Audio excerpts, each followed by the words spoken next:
So busy, busy couple weeks for me, guys. I can tell you that we've been building a lot of great stuff out here at JMG and landed some really big partnerships. So we've been really excited about that and just starting to do more and more business.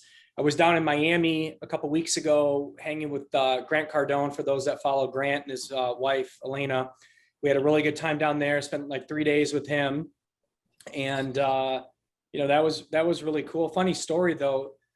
I go to Grant's house and I'm walking in, and he just bought Tommy Hilfiger's house on Golden Beach in Miami.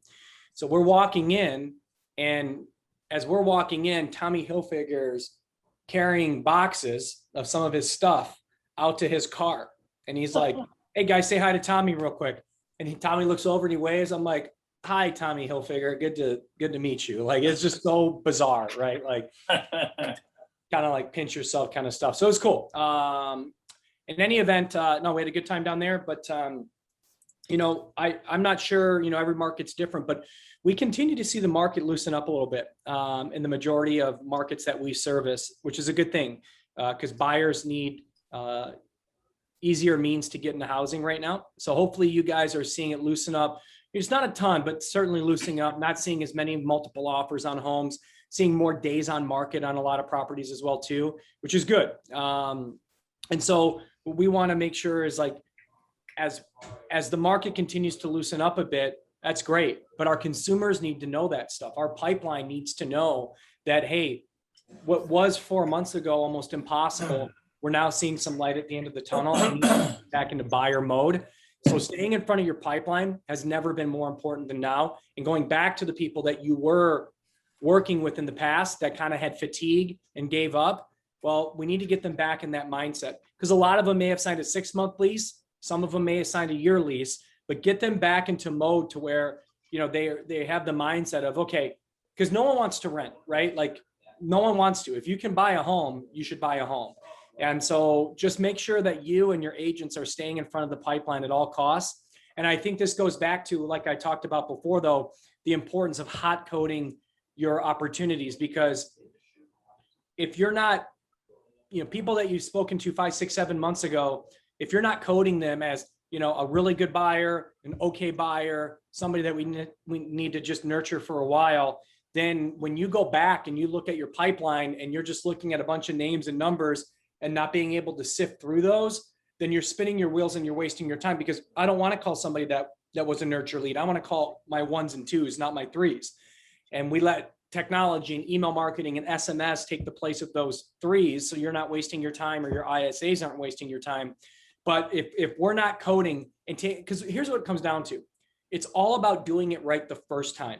When you get a new opportunity in, it's those people that take the extra 60 seconds to code and take notes that don't have to work backwards and then spend a lot of wasted time in the future because you just didn't do the final step.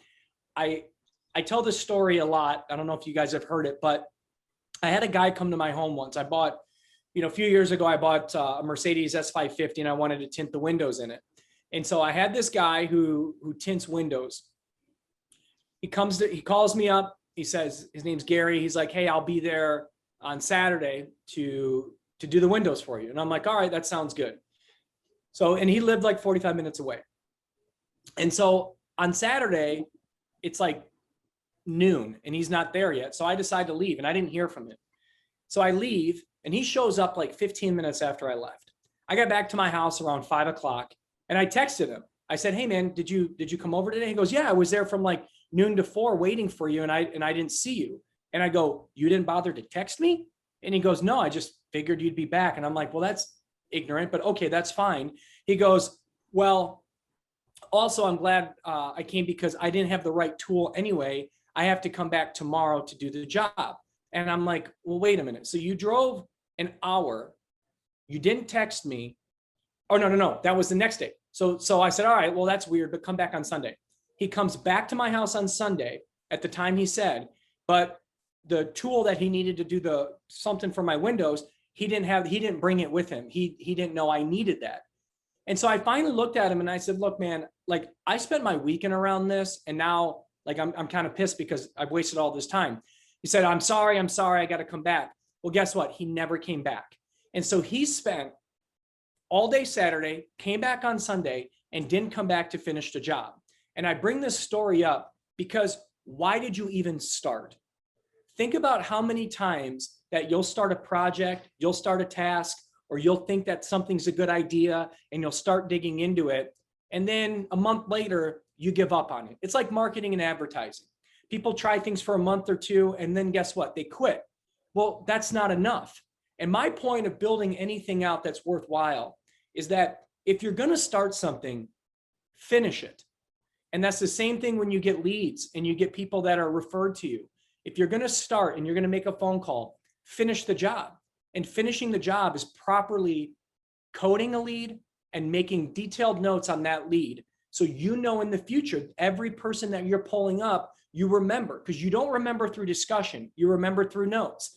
They have 2 boys, one's in soccer, one goes to this school, they just had a baby, like all the notes that make you reminding of the person. And so many agents out there, like the agents that work for you and even yourselves, we don't take that extra step to finish the job. And so remember that, like if you're going to do something, it's like open houses.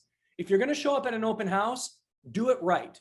If you're going to take the time to wake up at 9 o'clock, set up 15 signs, make sure your car is clean, make sure you bring cookies, make sure you bring water, make sure you bring your registration form. Because if I'm going to spend 4 or 5 hours at an open house, I'm going to make sure it's done the right way. But when we half-ass things and we do it 70, 80%, what's the point of doing it in the first place if we're not going to do it to the best of our ability? And every agent needs to understand the importance of it's the true professionals in this business that rise to the top. The cream rises to the top. It's those that take the extra time to make detailed notes because they're saving time in the future and a lot of time in the future because they just took those extra steps to do it the right way. Same thing with open houses, same thing with follow-up.